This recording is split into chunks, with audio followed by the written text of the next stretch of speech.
Robert Kiyosaki कहते हैं ये करेंसी नोट मात्र एक पीस ऑफ पेपर है, just like a toilet paper, और ये कागज का टुकड़ा आपको गुलाम बनाए जा रहा है, इसलिए कभी भी इसके लिए काम मत करो बल्कि इससे काम करवाना सीखो। अब रॉबर्ट कियोसाकी के इस कोट को मैंने सुना और सोचा कि यार हमारी typical Indian middle class family में तो पैसों को, कैश को इतनी इज्जत दी जाती है और हमारे मम्मी पापा ने इतनी मेहनत सिर्फ इसलिए करी ताकि वो बहुत सारा पैसा कमा पाए, और फॉर्चुनेटली उन्होंने हमारे लिए जो कुछ भी किया वो मोर देन इनफ था। पर फिर भी एक अच्छी जॉब होने के बावजूद, हर एक पैसे का हिसाब रखने के बावजूद आखिर हम और हमारी जनरेशन अमीर क्यों नहीं बन पाई। रॉबर्ट कियोसाकी अपनी एक फेमस किताब में एक बहुत ही इंपॉर्टेंट लेसन बताते हैं। वो बोलते हैं कि उनके दो पिता थे, एक अमीर और एक गरीब। उनके जो गरीब फादर थे वो हमेशा सैलरी पर फोकस करते थे, जबकि उनके जो अमीर फादर थे वो हमेशा एसेट्स बिल्डिंग पर फोकस करते थे, और केवल सैलरी के भरोसे जीने वाले उनके गरीब फादर हमेशा गरीब ही रह गए, और एसेट बिल्डिंग की वजह से उनके अमीर फादर इतने अमीर बन गए कि पैसा उनके लिए काम करने लगा। अब मैं किस किताब की बात कर रहा हूँ आई एम श्योर आप सबको पता ही होगा, तो कमेंट करके जरूर बताएं। तो आज के इस वीडियो में मैं आपको 10 ऐसे सेफ एसेट्स बताने वाला हूँ जो आपको गरीब होने से बचाएंगे और आपके लिए पैसा कमा के भी देंगे, ताकि जो गलती आज तक हमारे पेरेंट्स करते आए हैं और हम भी शायद कर ही रहे हैं उसे हम सुधार सके। एंड बिलीव मी, इनमें से कुछ एसेट्स तो ऐसे हैं जिनके बारे में किसी ने आज तक आपको बताया भी नहीं होगा। पर उससे पहले जानते हैं कि जो हमारे पेरेंट्स थे उनकी सबसे बड़ी गलती क्या थी। वो थी बैंक्स। जी हाँ, दरअसल हमारे पेरेंट्स ने और उनके भी पेरेंट्स ने एक ही चीज सीखी कि मेहनत करो, पैसा कमाओ, अपनी जरूरतें पूरी करो और जो कुछ भी बचे वो बैंक में जाकर डाल दो। यानी मेहनत खुद करो, पसीना आपने बहाया और पैसा बैंक्स को दे दो। दरअसल बैंक्स को हम सेफ एंड सिक्योर प्लेस समझते हैं और ये एक्सपेक्ट करते हैं कि बैंक से मिलने वाला इंटरेस्ट से हमारा पैसा बढ़ जाएगा, जो कि बिल्कुल गलत है। दरअसल बैंक्स में रखा आपका पैसा सेफ नहीं है। वो 3 से 4% वाला इंटरेस्ट रेट आपको आने वाली महंगाई से नहीं बचा सकता। हर साल इन्फ्लेशन 8 से 10% से बढ़ता है और बैंक्स कितना देता है, 4%। यानी अगर आज एक चीज 100 रुपए की मिल रही है तो नेक्स्ट ईयर उसकी वैल्यू 108 रुपए हो जाएगी, पर आपके बैंक में रखे 100 रुपए सिर्फ 104 ही होंगे। यानी पैसा बढ़ेगा तो सही, पर अब क्या आप उससे वो चीज खरीद सकते हो? नहीं। और हाँ, जहाँ तक बात हो रही है सेफ्टी की, तो कैसा लगेगा कि अगर आपको मैं कहूँ कि आपके बैंक अकाउंट में जो पैसा शो हो रहा है वो सिर्फ एक नंबर है, असल में आपके बैंक में पैसा उतना पड़ा ही नहीं है। आपके डाले हुए पैसों को बैंक्स आगे उधार पे दे देता है, उससे 14 से 15% इंटरेस्ट अर्न करता है, और आपको कितना देता है, 4%। यानी वो पैसा हमेशा सिस्टम में ही घूमता रहता है, और अगर गलती से किसी बड़े डेट होल्डर ने डिफॉल्ट कर दिया तो आपको क्या मिलेगा,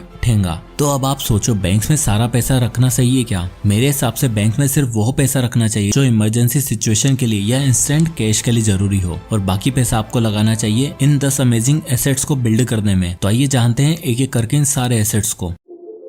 एसेट नंबर 1, लैंड। अब आखिर बैंक नहीं तो पैसा कहाँ पर डाले, जमीन में? जी हाँ, बिल्कुल। Invest in land. Land and real estate investment एक ऐसा सोर्स है जो आपको जल्द से जल्द फाइनेंशियली फ्री बनाने में काम आता है। अब सभी रिच लोगों का एग्जांपल देख लो, एक बिजनेस के साथ साथ उनके पास कोई ना कोई रियल एस्टेट इन्वेस्टमेंट जरूर होता है। ऐसा इसलिए क्योंकि रियल एस्टेट में इन्वेस्ट करने से आपको बहुत सारे फायदे मिलते हैं, जैसे कि टैक्स बेनिफिट, आप डेप्रिसिएशन और लोन्स के इंटरेस्ट पेमेंट की डिडक्शन ले सकते हो। प्लस में लैंड ओन करने से आपको कैपिटल एप्रिसिएशन भी मिलता है, और सबसे बड़ी चीज, बढ़ती इन्फ्लेशन के साथ आपके लैंड की वैल्यू भी बढ़ती है, तो इन्फ्लेशन की तो चिंता ही नहीं है। और तो और बाकी लोन्स के कंपैरिजन में आपको होम लोन्स भी बहुत आसानी से मिल जाता है, जिससे आप OPM यानी अदर्स पीपल मनी का यूज करके अपने लिए एक पैसिव इनकम सोर्स बना सकते हो, जिससे आपको कंटिन्यूअस कैश आता रहेगा। इंडिया में टाटा और अडानी अपने बिजनेस के साथ साथ रियल एस्टेट में भी इन्वेस्ट करते हैं, और अभी रिसेंटली आपने सुना होगा बहुत से लोगों ने यूपी के अयोध्या में लैंड परचेज किए हैं, क्योंकि लैंड लिटरली बैठे बिठाए आपको अमीर बना सकता है। पर एक सबसे बड़ा सवाल आता है कि लैंड में तो बहुत पैसा लगता है और हमारे पास तो पैसा है नहीं। तो आपके लिए आता है एसेट नंबर 2,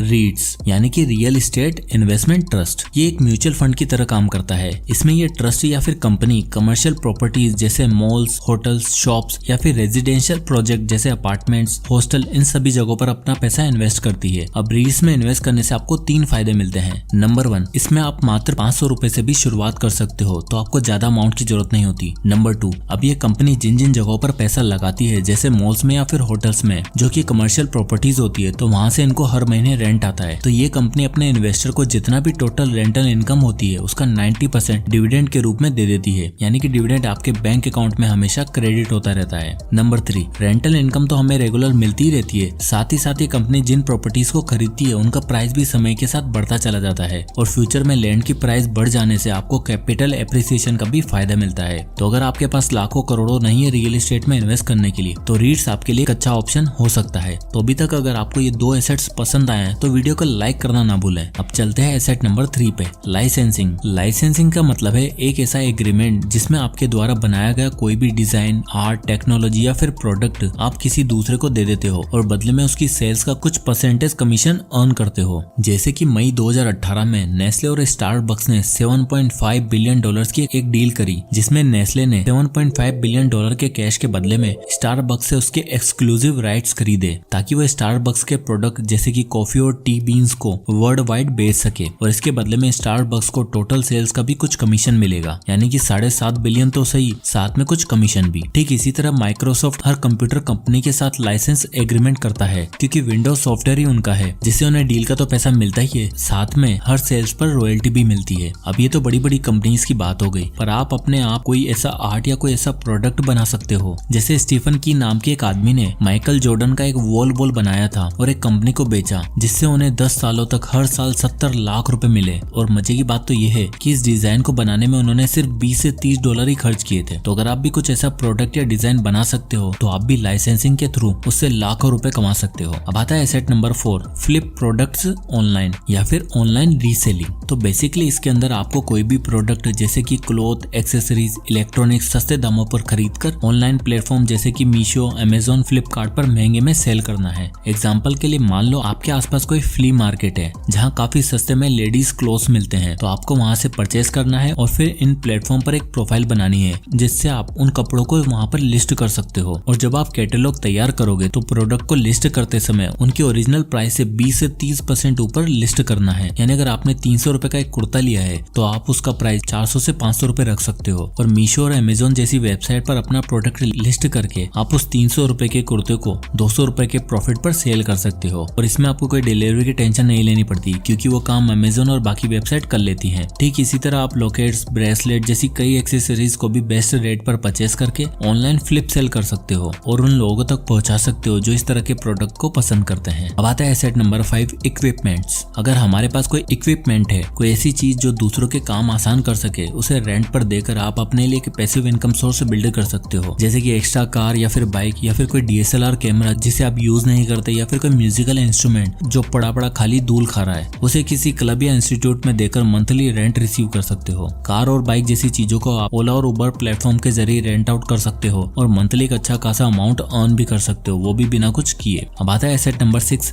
डिजिटल एसेट्स। आजकल डिजिटल प्रोडक्ट्स, डिजिटल वर्ल्ड का जमाना है। हर कोई अपने मोबाइल और अपने कंप्यूटर स्क्रीन से चिपका रहता है। ऐसे में डिजिटल एसेट्स जैसे कि documents, audio books, videos, courses, apps और वेबसाइट आपके लिए गेम चेंजर साबित हो सकते हैं। देखो यार, पहले के जमाने में लोगों के पास इतना एक्सेस नहीं होता था और उन्हें इतना इंटरेस्ट भी नहीं था, पर आज की डेट में हर कोई डिजिटल प्रोडक्ट्स को, कोर्सेज को कंज्यूम भी करता है और उसे क्रिएट करने का दम भी रखता है। इससे फायदा ये होता है कि एक बार डिजिटल प्रोडक्ट क्रिएट करके या कोई कोर्स क्रिएट करके आप उसे बार बार कई लोगों को सेल कर सकते हो। जैसे कि यूडेमी, अपग्रेड, इन सभी वेबसाइट पर इन्होंने कोर्स अपलोड कर दिया है और कोई चाहे तो बार बार इन कोर्स को खरीद कर देख सकता है। यानी इसमें कॉस्ट ऑफ रीप्रोडक्शन बिल्कुल जीरो हो जाता है। इसलिए जैक मा ने एक बार कहा था कि वॉलमार्ट को ज्यादा प्रोडक्ट्स बेचने के लिए ज्यादा स्टोर्स खोलने होंगे जिसमें उन्हें बहुत टाइम लग जाएगा, पर मुझे सिर्फ 2 सर्वर सेट करने होंगे और मैं वॉलमार्ट से दुगनी सेल कर दूंगा। So go digital. Asset number 7, build a YouTube channel. आज की डेट में मोस्ट डिमांडिंग और मोस्ट पॉपुलर एसेट है आपका कंटेंट, और कंटेंट से पैसा कमाने के लिए सबसे बेस्ट प्लेटफॉर्म है यूट्यूब। और यूट्यूब के जरिए आप अपने लिए एक पैसिव इनकम सोर्स तो बिल्ड कर ही सकते हो जिसमें आपको मजा भी आएगा, पॉपुलैरिटी भी मिलेगी और साथ ही फाइनेंशियल फ्रीडम भी मिलेगी। एक यूट्यूब चैनल किसी भी चीज का हो सकता है, कॉमेडी हो, entertainment, lifestyle, food, travel, motivation, financials, vlogs, education etcetera. आज की डेट में अगर आपके पास टैलेंट है, एडिटिंग और राइटिंग की स्किल्स है, तो आप अपने टैलेंट को शोकेस करके यूट्यूब से एक सस्टेनेबल पैसिव इनकम सोर्स बना सकते हो।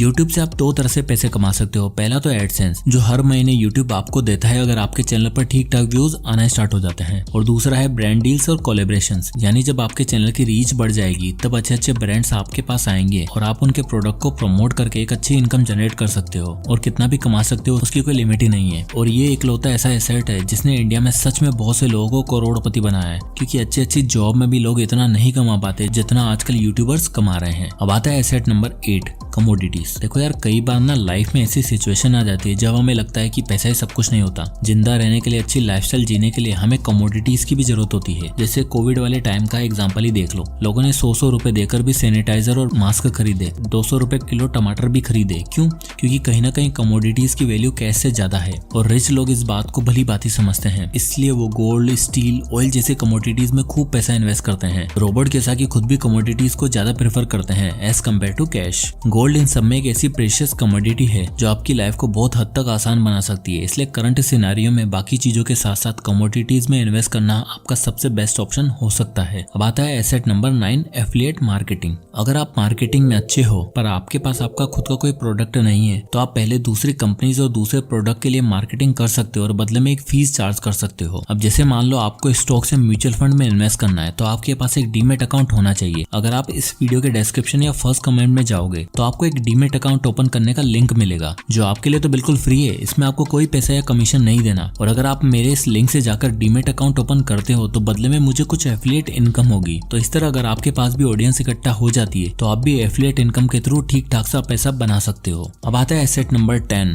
Index fund. एट लास्ट और मेरा फेवरेट, इंडेक्स फंड। अपनी वेल्थ को इंक्रीज करने के लिए हर इंसान चाहता है कि वो देश की बेस्ट से बेस्ट कंपनी में पैसा इन्वेस्ट करे और वहीं पर आता है इंडेक्स फंड जिसमें देश की टॉप 50 कंपनी लिस्टेड होती है। और रिच माइंडसेट वाले लोग इस बात को अच्छे से जानते हैं कि अपने काम के साथ साथ अगर कोई चीज हमें अमीर बना सकती है तो वह है अदर्स पीपल टाइम, यानी पैसा आपका पर मेहनत दूसरों की और मुनाफा भी आपका। मिस्टर कुकरेजा इस बात को बहुत ही जल्दी समझ गए थे कि जॉब के साथ साथ अगर इंडेक्स फंड में इन्वेस्ट किया जाए तो एक लंबे टाइम के बाद अच्छे रिजल्ट मिलेंगे, पर उन्हें ये भरोसा नहीं था कि ये इन्वेस्टमेंट बढ़ती इन्फ्लेशन को बीट भी कर पाएगा या फिर नहीं। तो पहले कुछ टाइम तक उन्होंने 6000 रुपए महीना SIP के थ्रू इन्वेस्ट करना शुरू किया और उन्होंने पाया कि इस इन्वेस्टमेंट पर तो उन्हें 13% तक का रिटर्न मिल रहा है जो इन्फ्लेशन को आराम से बीट कर सकते थे। इसलिए अब उन्होंने बैंक में लिमिटेड पैसा रखते हुए महीने के 15,000 रुपए इन्वेस्ट करना शुरू किया। तो अगर मिस्टर कुकरेजा सिर्फ 15,000 की SIP 20 सालों के लिए करते हैं जहाँ उन्हें 13% का रिटर्न मिलता है तो आप देख सकते हो कि उनकी वेल्थ 20 सालों बाद 1,71,82,787 रुपए हो जाएगी। बट यहाँ पर कई सवाल आते हैं कि कौन सा इंडेक्स फंड चूज किया जाए, हमसे कोई गलती ना हो जाए और किन किन बातों का ध्यान रखना चाहिए SIP शुरू करते समय। और अगर आपके भी यही सारे सवाल हैं तो ये राइट वाला वीडियो देखना ना भूलें। इसमें मैंने अच्छे से बताया कि आपको कैसे फंड चूज करना है और अपनी SIP शुरू करने से पहले इस वीडियो को जरूर देख लें। इस वीडियो का लिंक मैं आपको डिस्क्रिप्शन में भी दे दूंगा। तो मिलते हैं नेक्स्ट वीडियो में, तब तक के लिए